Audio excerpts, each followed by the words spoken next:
Exploit blockchain.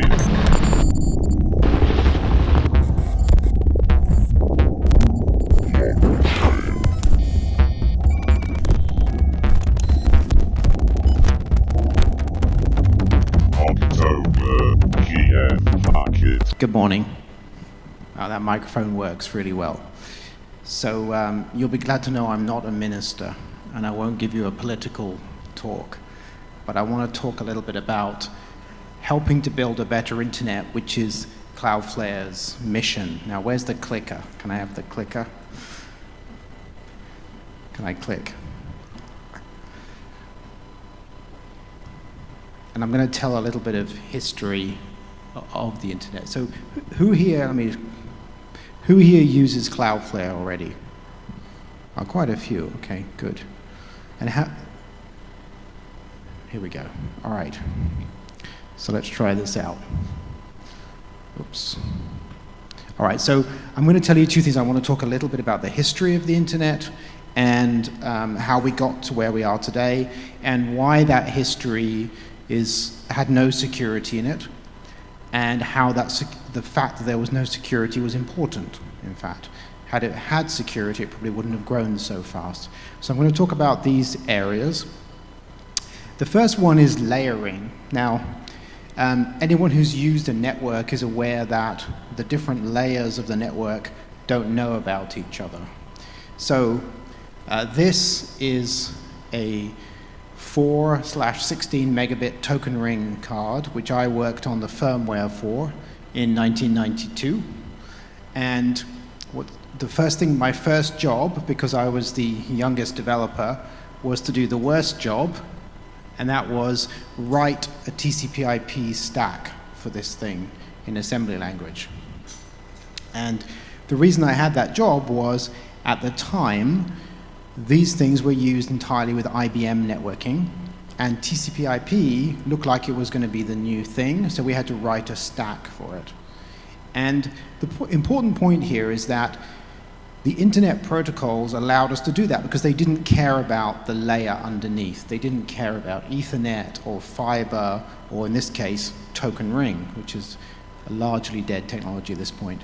And these layers allowed us to build up the network. And it extends further than that, because of course you have the familiar model of the network, where you have the physical layer, which is what I was working on, the data link, which gets you packets from place to place, and so on and so on. And on the internet, you have IP and UDP and TCP, and those layers have allowed the internet to grow very rapidly, because any part could be changed at any time without any problem. It's also the case that those layers are slightly artificial, and that creates some problems, particularly for performance, and I'll show you why in a bit. All right, so it also allows you to do silly things like this. This is an RFC about sending IP packets using birds, because why not have birds as the physical layer? It doesn't matter what the layer is underneath. All right, one of the really interesting things is to figure out why the internet didn't have any security built in at the beginning. And in order to understand this, you need to go back to 1976, when security was mostly in the hands of governments, and when the dominant model of security was military. And so this paper by people called Bell and LaPadula defines a model for computer security. And if you look at all the research from 1976 on, for about 10 years, this paper is cited everywhere. It's the most valuable thing, right? It's, what's in here is the following model of computer security. It entirely thinks about physical documents that people were trying to keep secret. So it makes people think that security is about writing on a document, is it top secret, secret, confidential, etc. And how do you stop people reading things they don't have access to? So everyone was thinking about that. They weren't thinking about cryptography. They weren't thinking about privacy. They were thinking about, can I put a label on it? And if you then go 5 years later to the very first specification for the internet, the IP protocol, this exact model reappears. In it, there's an IP header element which allows you to specify whether a packet is top secret, secret, etc. There's nothing in here about cryptography, how do I get a secure connection, anything. It's just literally about labeling, just like a physical document. And you can see it here. Now, if any of you are into binary, you will have probably looked at these numbers and said to yourself, how did they come up with these numbers for secret, top secret? Why isn't it 1, 10, 1? It's a very, very interesting set of numbers. I was wondering that too, and I'll tell you the answer. So here they are. These are the values for top secret, secret, restricted, confidential, and unclassified. And well, if you XOR them together, so you XOR each pair possible, you come up with something interesting, which is that the XORs themselves are quite varied numbers. And in fact, if you count the number of ones in each of those, you'll find that there's a very large number of ones. So what they did was they picked binary numbers which had a large Hamming distance between them, so that if there was any errors in transmission, a document would be very unlikely, or an IP packet would be very unlikely to switch from secret to top secret, for example, or from top secret to unclassified. So someone very carefully thought out those values. And there's similar fields for other things, compartments, this can be shown to NATO, or this can be shown only to American citizens and stuff like that. And the thing is, the people who are actually building the internet, they didn't need any of this. So all of the original packets sent on the internet were marked unclassified. And so by default, we got a completely unclassified, unencrypted, unprotected internet. And the only people who were ever going to want this were in the military. So in a way, it was built in that it would be unencrypted. All right, same thing happens in the same year, TCP is defined. And same thing, this one talks about a multi-level secure environment. That's exactly the same thing. Top secret, secret, unclassified. Again, nothing else about security. And then if we fast forward about 8 years, you get Tim Berners-Lee comes along and sets up HTTP. So now you've got HTTP being layered on. And he specifically says, non-requirements, we won't have any security. He kind of says we could build some security if you felt like it, but not important. And also he assumed at the bottom that anything you did to protect files would be good enough for the internet. So again, the same kind of thinking, that it was very much file-based. All right. The other thing in the internet was very trust-based, funnily enough. So the domain, this is the original RFC for DNS, the domain name system. There's absolutely no mention of security in it at all. Not security, authentication, anything. Completely, it'll be fine. We'll trust the internet. Now, BGP is a very important protocol, which I'll talk about further, but it's how you find where a network exists on the internet. So if you want to send a packet from here to London to a particular network provider, you need to find that network, and how you find the network is BGP. This is the first RFC that really does mention security, and it says the following thing: there are no security issues discussed in this memo. So they just completely ignored it too. They decided it would be entirely trusted. And, fast forward 20 years, and Amazon.com gets hijacked using BGP in order to steal cryptocurrency. So that trust-based system doesn't work very well when you have very motivated hackers who can make a lot of money. And Amazon themselves got taken down for 2 hours, which is quite something. All right, the other thing is that if you look at this period of creating the internet, cryptography was not in our hands, right? It was in the hands of the government. And IBM, funnily enough. IBM very, very, very closely related to the government. Let me just switch on to this. So back to the 1970s, IBM works with the NSA to create a thing called DES, the data encryption standard, which is pretty much what everybody used if they were in commerce. And then in the 80s, the US government realized that there was a need for more cryptography, so they created this thing. This is the Clipper chip. This was a chip that was created in the US and used for secure, particularly secure telephony. This is actually from a secure telephone that I definitely don't own and definitely don't have in my house in London. And the idea here was that part of the key was in the hands of the government. So these things could be decrypted if possible. This created a massive firestorm of controversy, because this is right at the point at which people realized that cryptography was going to be necessary for all of our daily lives. But somehow the government still wanted its hands on it. The other thing that happened all around this same time is that nobody spotted mobile telephones and data coming.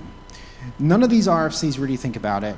No one's worried about the unique challenges of those networks. And in particular, there's an assumption that if you send a packet and it gets lost, then the reason it got lost was because of congestion. And the reality is in mobile phone networks, it's almost never congestion. It's almost always that, your Uber drove down the road and you went out of sight of the radio and something went wrong. And that creates enormous performance problems. I say not even futurist, because if you dial back, so 1979, this is the classic book, The Shockwave Rider by John Brunner. This is the book where the term computer worm is introduced. The hero, you can read this later in my slides, the hero types in a new identity on a phone, a payphone.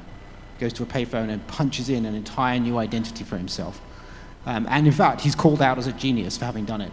And then you've got Neuromancer in 1984. I mean, William Gibson's absolutely massive miss in all his books is everybody has to go around looking for somewhere to jack into. They're looking for a physical port to plug into. So nobody doing the RFCs, nobody in literature was thinking about it. The people are wandering around Tokyo trying to figure out where to connect. They had everything else. They had virtual reality and all sorts of things, but no mobile phones. All right, so if you just look at this timeline, at the beginning of the internet, the wrong security model was there, and nobody had access to encryption unless you were IBM or the government. And then, 1995, it all goes crazy, right? The Clipper chip comes along in 95. PGP gets released and causes this great turmoil about who's allowed to have strong cryptography and who's not. The first GSM network goes live, again with a cryptographic algorithm which the government had looked at and actually was flawed.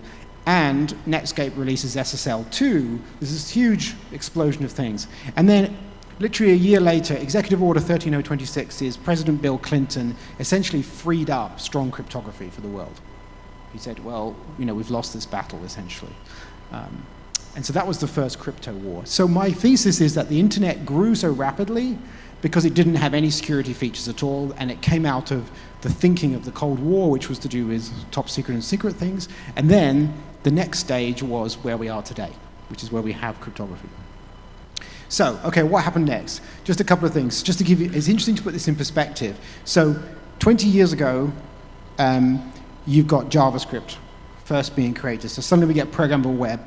Then Microsoft comes along and says, XML HTTP requests, we can do really interactive things. And in 2004, so 14 years ago, the first really interactive web applications.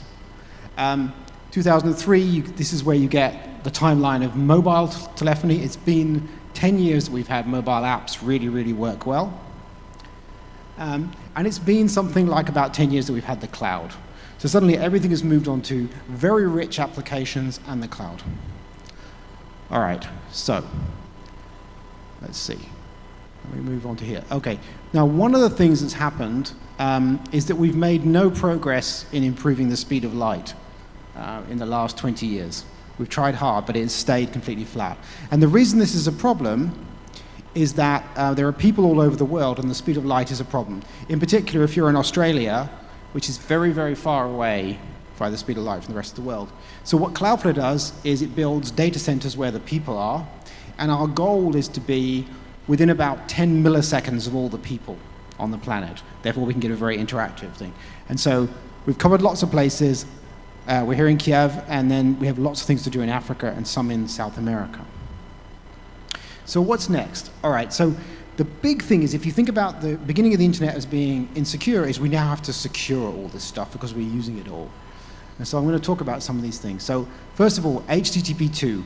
That was a big thing, and it showed why layering in the internet was a problem. So HTTP 1.1 was great, multiple connections to get everything for a website. You then switch to HTTP 2 and you use one connection.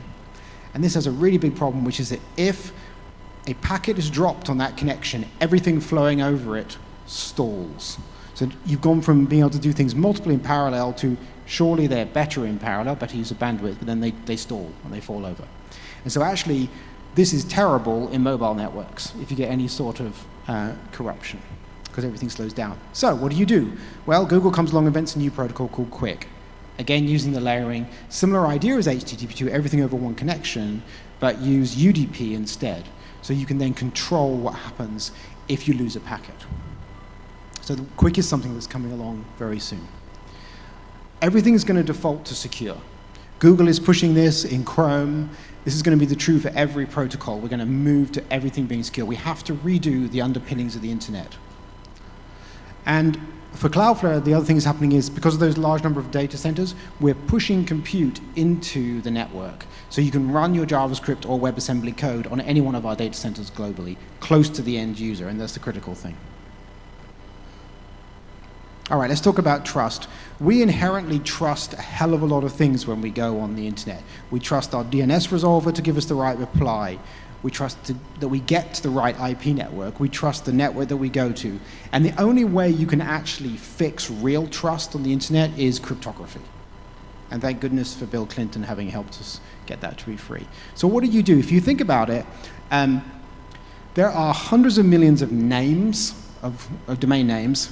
Let's say there's about 1 million in-use IPv4s, like real ones you can get to. And there's about 100,000 networks. So the internet is a network of networks. And you need trust across this entire thing to be able to make this work. So what are the things you can do? Well, there are a number of things. So for DNS, there's a thing called DNSSEC, which signs the reply. So you know the reply you get is the one that the original person who owns that record wanted. And for BGP, for the finding the networks, there's a thing called Rpki. And I'll talk about that in a moment. Let me just move this on. OK, so Rpki. So if you think about how we have secured the web, we've secured it using PKI, public key cryptography, and HTTPS and certificates. And we know that we're going to a particular website when we do, because it proves its identity. But we don't know that when we make a connection to a particular IP address that we're actually getting to that real IP address because of the hijacking problem. So here's what happens in a hijack. You connect to some network, you end up hitting a router somewhere in your ISP, in your home, which is speaking BGP, and it says, I want to go to the real destination.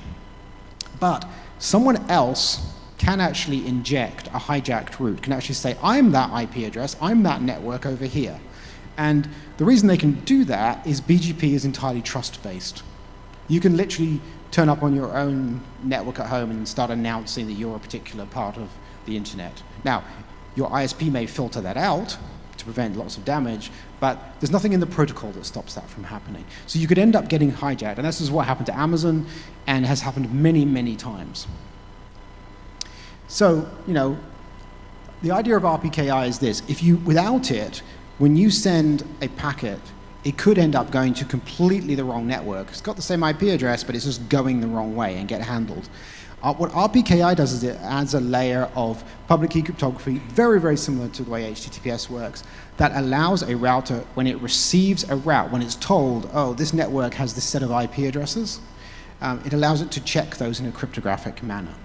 And the way in which a standard hijacking works, the simplest way, if you need to do this yourself anytime, is if you notice the legitimate router here is offering a /23, so a large number of addresses.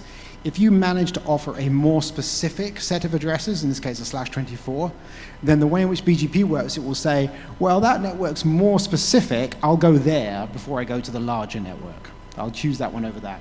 And so you'll see people doing this. They'll hijack a particular range, a tiny range of IP addresses just to get something. Rpki stops that because the router, when it gets told, hey, I own this /24, can do a cryptographic exchange and say, no, you don't. The people who actually own that have published certificates for it. So what's Cloudflare doing?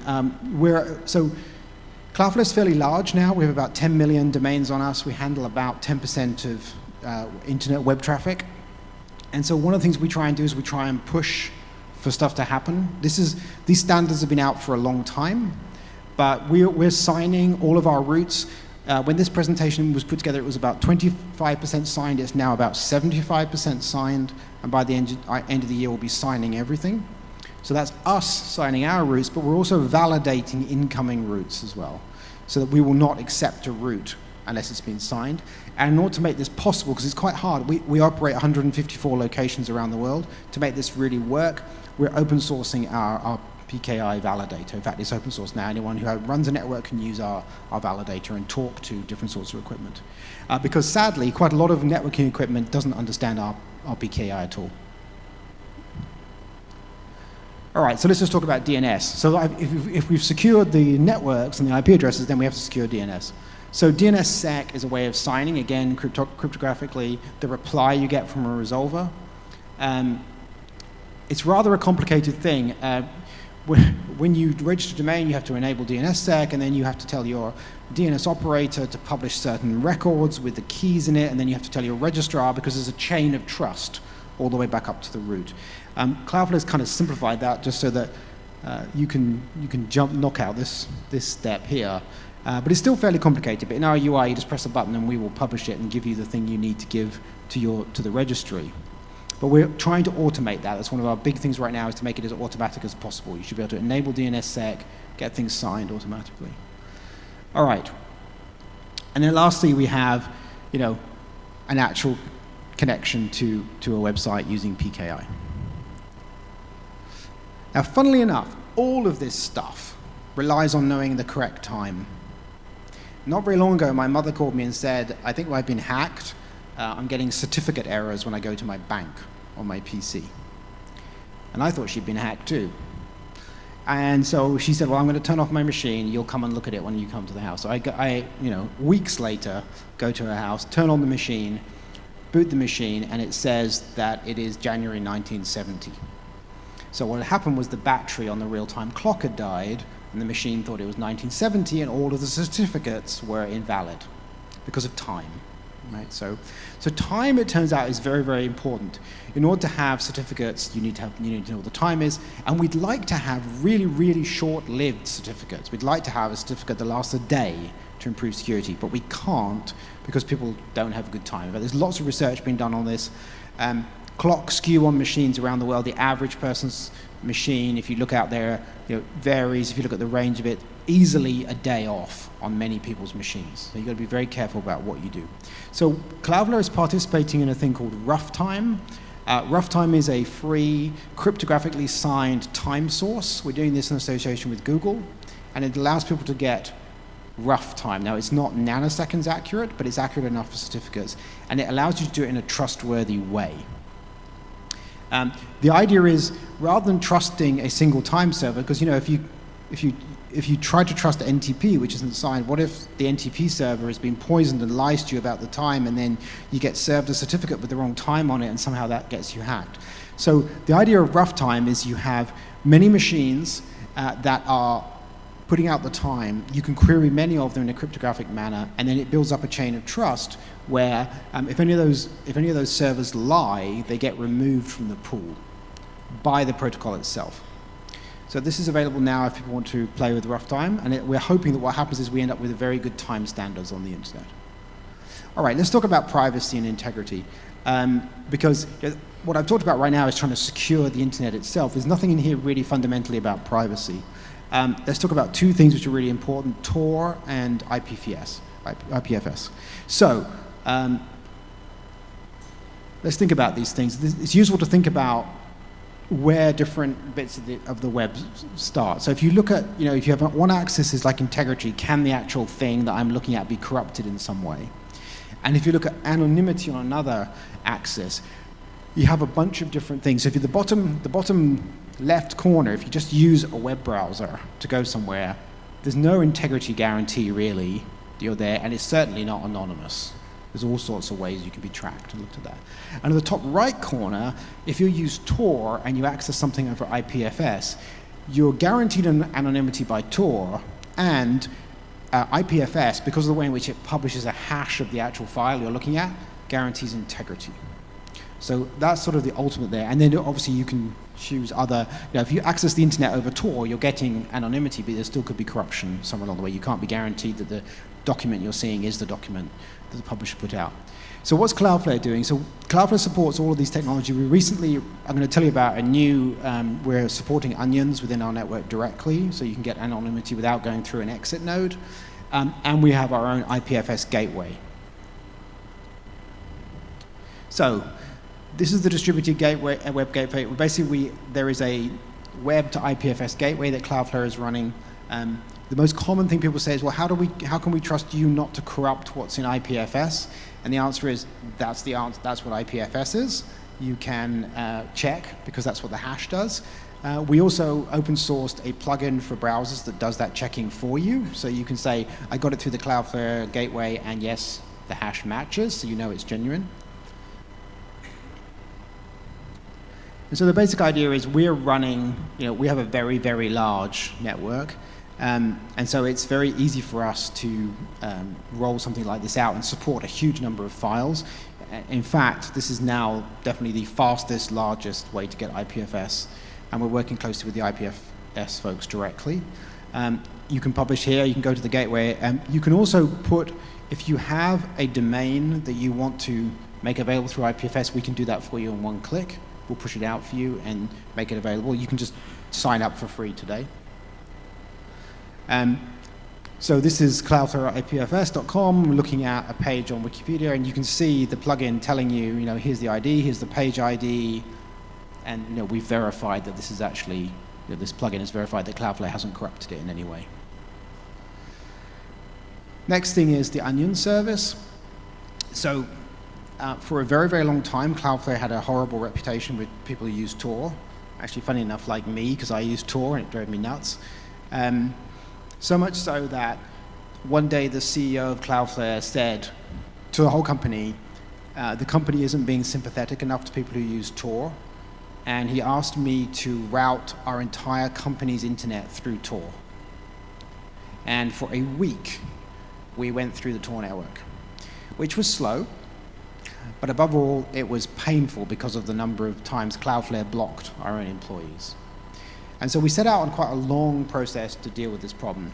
The reason the problem comes about is that Tor is both used for anonymity, but also used widely for abuse. There are lots of tools which will say, hey, route this through the Tor network while I attack this website.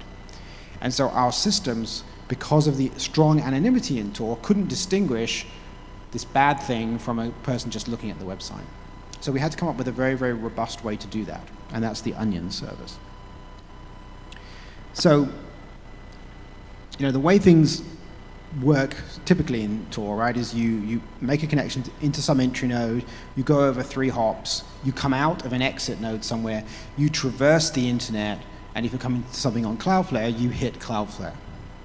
Now, what's interesting is with the Onion service now for all of our domains, we will then serve the page back up, but we will serve in an alt service header, that's the alt-svc header, which tells the Tor browser, by the way, this website you're going to is available on this .onion address. They all start Ssl something onion address.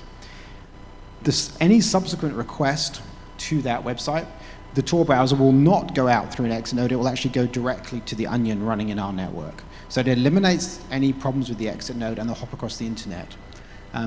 It's faster. It goes into our network. It's more secure. And the other thing is, it allows us to distinguish abuse from real use. And the reason for that is, if this connection the connection ID on the Onion service, there's a circuit ID on it. So if you get a circuit on which there's abuse, we can terminate that circuit. Whereas previously we had to terminate the entire IP of the exit node, which caused legitimate people to get hurt. So here we can just terminate on the circuit. Someone starts running a SQL scanner on there, kill that circuit. The rest of the circuits come through without any interruption. So this is live now. Anyone can just turn it on our network and use those onions. And we have about 10 different onion addresses. And the other thing that's cool is we obtained Ssl certificates for the .onions. So that's also a secure connection as well, and you can verify it. So this is what it looks like the first time you connect.